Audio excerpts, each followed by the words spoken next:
Chef Tony Matas for BarbecueGuys.com. I've got my Primo extra large oval fired up, and I'd like to show you today how to make Parmesan encrusted pork chops. All you need is, and of course you can double, triple this recipe if you'd like, but today I'm doing 4 pork chops.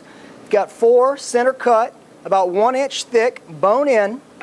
That's where all the flavor is. You don't want to toss the bones, that's the good stuff. You need a cup of flour, seasoned preferably. I'll season mine with probably about 2 teaspoons of kosher salt, a teaspoon of black pepper, and a half a teaspoon of cayenne pepper. That'll go into some sort of a pie plate, basically, is one of the best things to dredge in. You need an egg wash. It's about 2 eggs with about just as much volume in water blended in. Panko, this is also known as Japanese breadcrumbs. It's a very coarse breadcrumb compared to regular. Just 2 cups. It's on the other side for dredging as well. 1 cup of freshly grated Parmesan cheese. I wouldn't attempt this recipe with something out of the jar. They put different things in them so they don't clump and so they don't melt as easily on you, and it won't taste as good. You really want to try to grate it up fresh that day. Need a tablespoon of dried rubbed sage and a teaspoon and a half of freshly grated lemon zest. You'll blend all this together.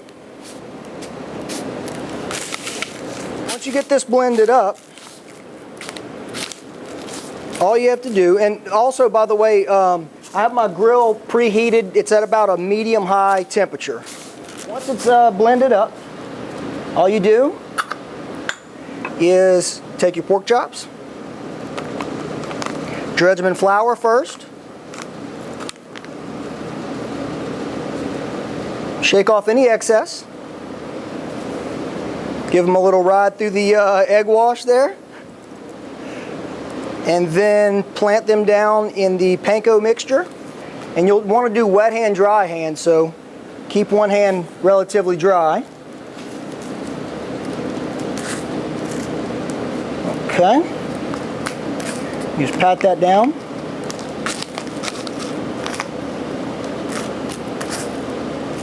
Make sure it's got good coverage. It's going to give it a lot of flavor, and it's going to be good and crisp. All right, all we have to do now, shake off any excess, and we're on to do the other 3. Once you have all your pork chops coated, you'll want to mosey on over to your preheated grill. Lift the lid ever so gently and place all 4 of them on the grill. Now they'll stay on for about 4 minutes on each side. So we'll be back to check these guys out in about 4 minutes and give them a flip, give them a start cooking on the other side. Let's check them out and see what they look like.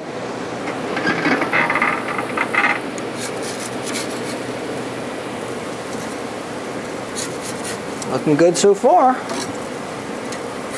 It's time for the chops to come off. And I would like to explain the recipe that I did prior to the pork chops.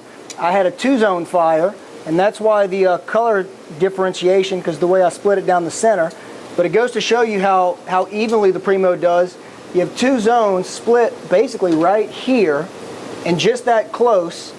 That's the color difference, and it kept those 2 almost exactly the same, and those 2 almost exactly the same. I think that's pretty amazing in a grill, and one of the things that Kamado style cookers are noted for, and especially the Primo, since you're able to easily do a 2-zone fire. Here's a close-up of the Parmesan encrusted pork chops. I'd like to point out again how well and even the Primo does, even with a 2-zone fire. I mean, these guys look almost like twins. And you saw for yourself on the grill, they weren't but about, I don't know, maybe 2 inches apart from each other. I don't know, that's one of the amazing things about the Primo. So, hope you enjoy. These should be very crispy on the outside and extremely moist and juicy on the inside. I hope you had fun today, and I hope that any of you Primo lovers out there, and I'm sure there are plenty of them, will contact me via email or just drop me a line. I'd love to hear from you. I'd like to know what you'd like to see cooked on it. Anything you haven't tried, you want to see me try, or something that you've pulled off and you want to tell me about, I'd love to hear about it. Just let me know. Remember, at BarbecueGuys.com, we smoke the competition.